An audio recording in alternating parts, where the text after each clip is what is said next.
Welcome to the second hour of This Morning. Here are today's headlines. The first trial was held yesterday for lawmakers of the Liberty Korea Party, predecessor to the main opposition People's Power Party, who were indicted for the scuffle that broke out at the National Assembly over the fast-tracking of reform bills last April. 27 lawmakers and aides, including the party's former chairperson Hwang Kyo-an and ex-floor leader Na Kyung-won, were indicted for violating the National Assembly Act and obstructing justice as they clashed with ruling and minor opposition party lawmakers in an attempt to physically block major reform bills from being submitted to Parliament. 26 of the accused attended yesterday's trial, but they all denied the charges, arguing that they carried out lawful parliamentary activities. The Korea Disease Control and Prevention Agency has halted providing free flu shots under its vaccination program after issues were detected in the distribution process.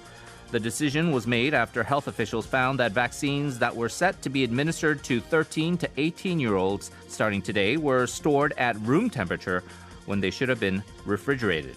Health authorities were planning to provide free flu shots for those aged 18 and younger, as well as pregnant women starting today, but decided to suspend the program altogether for now after becoming aware of the problem yesterday.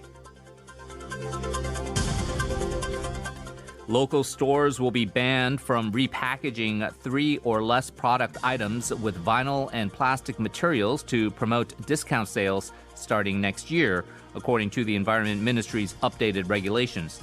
The ministry was initially planning to introduce the regulations in July, but decided to come up with more detailed guidelines after facing strong backlash from retail giants.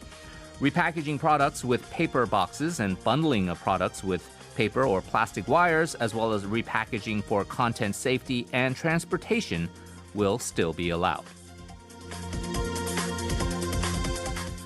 Finally, the International Hydrographic Organization is expected to decide in November to refer to all seas by numbers instead of names, which will affect the ongoing conflict between South Korea and Japan over the naming of the East Sea. The Organization on Maritime Data is expected to make a decision in its General Assembly in November to refer to all seas by numerical identifiers rather than names. Under the current standards, the body of water between the Korean Peninsula and Japan is referred to as the Sea of Japan, as registered by Japan in the early 1920s. And you can listen to these headlines once again on our YouTube channel by searching TBS eFM. Once there, you'll also get a script of the headlines and subtitles as well. Coming up next, we discuss the legacy of Ruth Bader Ginsburg and her effect on the U.S. presidential elections.